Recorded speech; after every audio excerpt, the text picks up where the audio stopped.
Jason, there's a few people commenting in the chat, and I wanted to bring this up, even though I don't have anything really substantial to go on, other than I saw our guy, Tony Siracusa, make a response to somebody, whether that was on Facebook or on Twitter, I don't remember. Just, it sounded like Tony had an idea, an estimate based on some information he had of when this move to the SEC might take place in coordination with the 4 teams that are moving to the Big 12. Some comments are made here in the live chat that I find rather interesting, because at least 3 Oklahoma fans believe that once in the SEC that 8-4 is a comfortable landing spot to get to a 12-team playoff.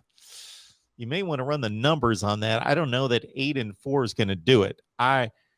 Well, let me tell you this.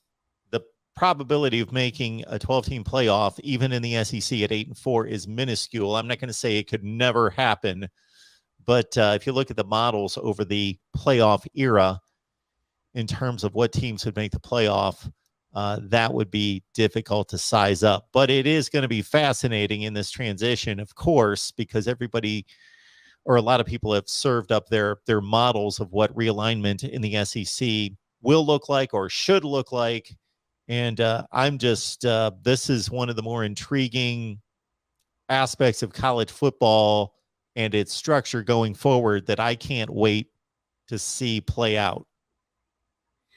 Yeah, no, me too. And I'm with you. I don't think, 8-4, I think it just, it's hard to, of course, it's hard to imagine what that would look like, right? Because we have no precedence for it for a 12 team, in terms of looking but yeah, I think, you're still, maybe you get in with 3 losses, perhaps. Just depends on where those three losses are. But I think probably you need to have a 2-loss or less season still to be able to make the playoffs, even in a 12-team format. So yeah, I think it'll be fascinating to watch and just to see those types of things, because at this point, obviously, when you kind of extrapolate that over a 12-team, for a 4-team, what is it? Have we ever had a team with 2 losses make the playoffs? I don't think we have. So, No. So if you extrapolate that over, to 12 teams, you got to be thinking 3 losses is probably the max that you would be able to, make the playoffs. So yeah, it'll be interesting. And like you, Mark, I find the comments interesting. I think it's almost one of those things where you don't completely have the same respect for SEC until you're there, and then understand, okay, what the schedule looks like, week in and week out. And I know it's not, you're not always going to play the Alabama, Georgia, Florida, all these teams like back to back to back or anything like that, but it's a much more grueling schedule than you've been at the past. So just sitting here thinking, oh, there's no way Oklahoma's going 8-4. There's a decent chance, depending on the timeline in which this happens, where it could happen. All these teams are teams that go into a conference as tough as the SEC or whatever conference it is, comparatively speaking.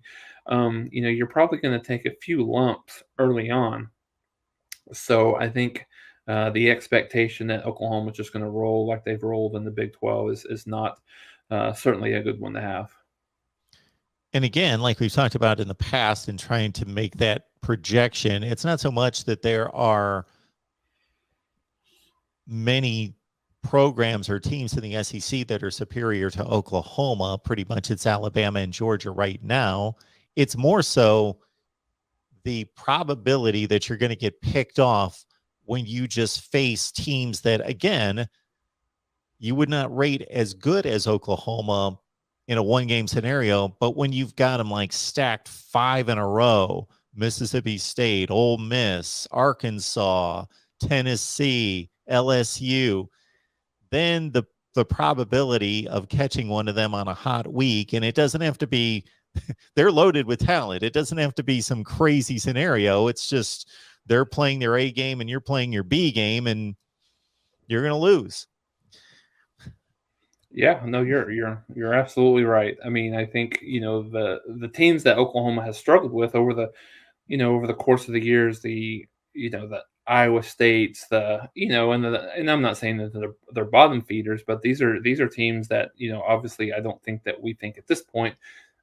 Kansas State is another one that Oklahoma would be, or that they would be in the top half of the SEC. So, yeah, the competition is going to get stronger, and that's why I think it'll be interesting to look at the timing, right? I mean, is this something that that happens next year? Do they ride it like we talked about last week? I think, do they, both Oklahoma and Texas, ride this out till it gets to 2025 and then go at that point?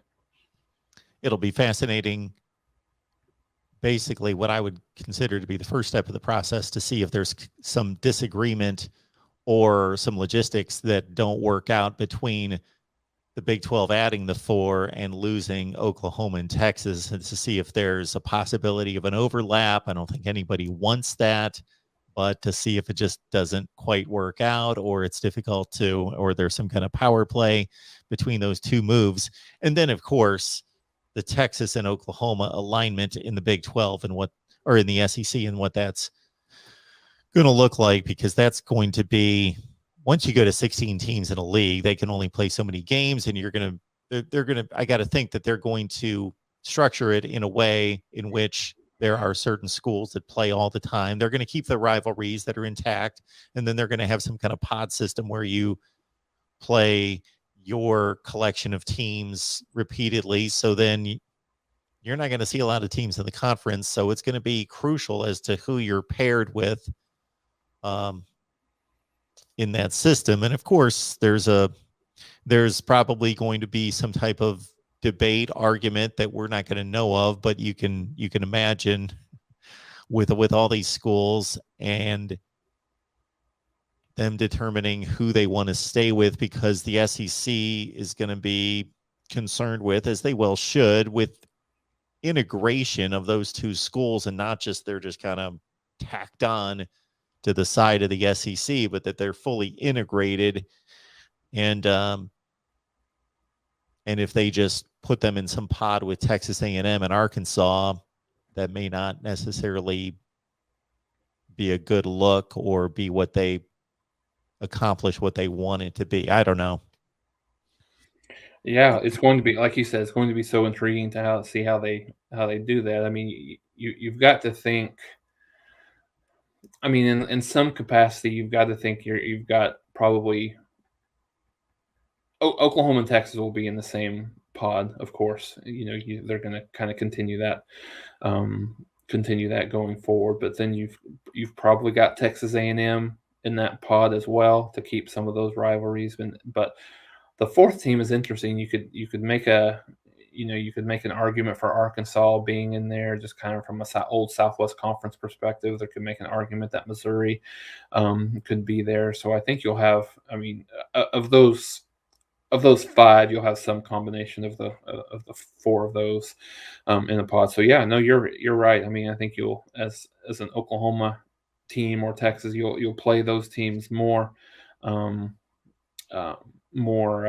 frequently, of course, and then you'll have some of those traditional kind of crossover games and things like that. But yeah, I think that's going to be very intriguing. But like we talked last week, I haven't heard anything legitimate from anyone, any sources or anything, seeing where, other than what you had kind of mentioned about Tony, in terms of any kind of a lean one way or the other when this might happen.